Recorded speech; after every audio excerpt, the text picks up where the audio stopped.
सत्यभामा को हुआ अपने रूप का घमंड। ये एक पौराणिक कहानी है जो बहुत ही शिक्षाप्रद है, जिससे हमें शिक्षा मिलती है कि हमें कभी भी अहंकार या घमंड नहीं करना चाहिए। तो नमस्कार सभी को, आप सभी का स्वागत है धार्मिक कथा व कहानी चैनल पर। अगर आपने अभी तक चैनल को सब्सक्राइब नहीं किया है तो ज़रूर कर लेना। यहाँ से आपको नैतिक कहानियाँ, पौराणिक कहानियाँ और हमारे सनातन धर्म से जुड़े हुए अनेकों व्रत या फिर उपाय या फिर पूजा पाठ के विधियों के बारे में बताया जाता है। तो चलते हैं अपनी कहानी की तरफ। श्री कृष्ण भगवान द्वारिका में रानी सत्यभामा के साथ सिंहासन पर विराजमान थे। उनके पास ही गरुड़ और सुदर्शन चक्र भी बैठे हुए थे। तीनों के चेहरे पर दिव्य तेज झलक रहा था।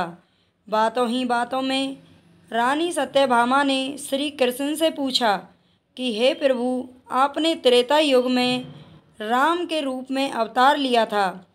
सीता माँ आपकी पत्नी थी, क्या वे मुझसे भी ज़्यादा सुंदर थी? द्वारकाधीश समझ गए कि सत्यभामा को अपने रूप का अभिमान हो गया है। तभी गरुड़ ने कहा कि भगवान, क्या दुनिया में मुझसे भी ज़्यादा तेज गति से कोई उड़ सकता है क्या? इधर सुदर्शन चक्र से भी नहीं रहा गया और वो भी बोल उठे कि हे भगवान, मैंने बड़े बड़े युद्धों में आपको विजयश्री दिलवाई है। क्या संसार में मुझसे भी शक्तिशाली कोई है? भगवान मन ही मन मुस्कुरा रहे थे। वे जान रहे थे कि उनके इन तीनों भक्तों को अहंकार हो गया है और इनका अहंकार नष्ट करने का समय आ गया है।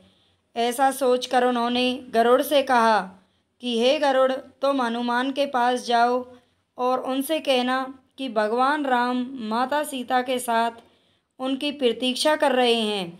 गरुड़ भगवान की आज्ञा लेकर हनुमान को लाने चले गए। इधर श्री कृष्ण ने सत्यभामा से कहा कि हे देवी, आप सीता के रूप में तैयार हो जाएं। और स्वयं द्वारकाधीश ने राम का रूप धारण कर लिया। मधुसूदन ने सुदर्शन चक्र को आज्ञा देते हुए कहा कि तुम महल के प्रवेश द्वार पर पहरा दो और ध्यान रहे कि मेरी आज्ञा के बिना महल में कोई प्रवेश ना करे। भगवान की आज्ञा पाकर चक्र महल के प्रवेश द्वार पर तैनात हो गया। गरुड़ ने हनुमान जी के पास पहुंचकर कहा कि हे वानर श्रेष्ठ, भगवान राम जी माता सीता के साथ द्वारका में आपसे मिलने के लिए प्रतीक्षा कर रहे हैं। आप मेरे साथ चलें, मैं आपको अपनी पीठ पर बैठाकर शीघ्र ही वहां पहुंचा दूंगा। हनुमान ने विनयपूर्वक गरुड़ से कहा कि आप चलिए, मैं आता हूँ।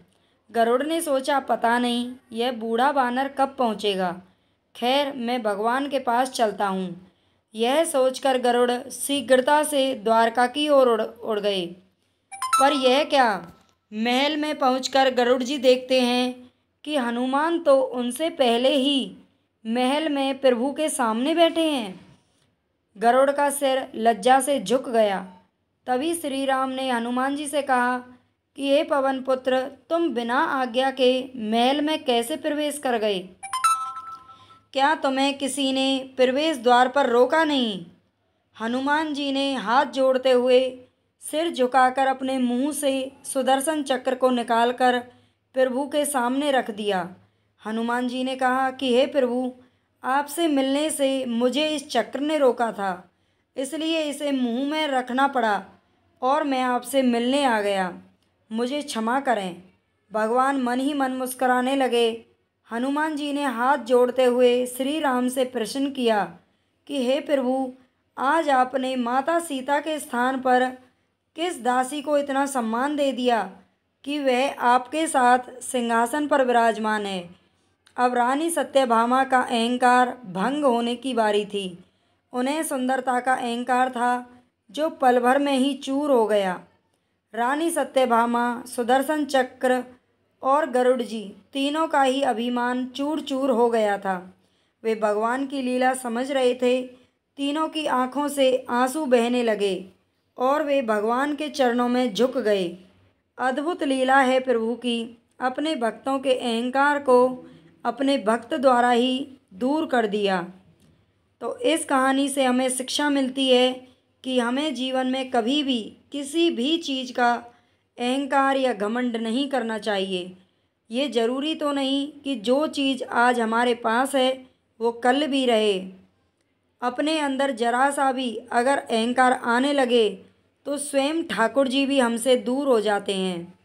इसलिए हमें जीवन में किसी चीज़ का भी अहंकार नहीं करना चाहिए, फिर चाहे वो रूप हो, दौलत हो या कुछ और।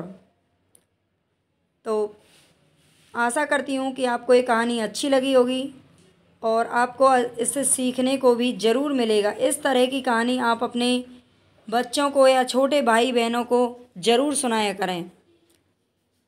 और कृपया चैनल को सब्सक्राइब ज़रूर कर लेना, वीडियो को लाइक कर देना। धन्यवाद।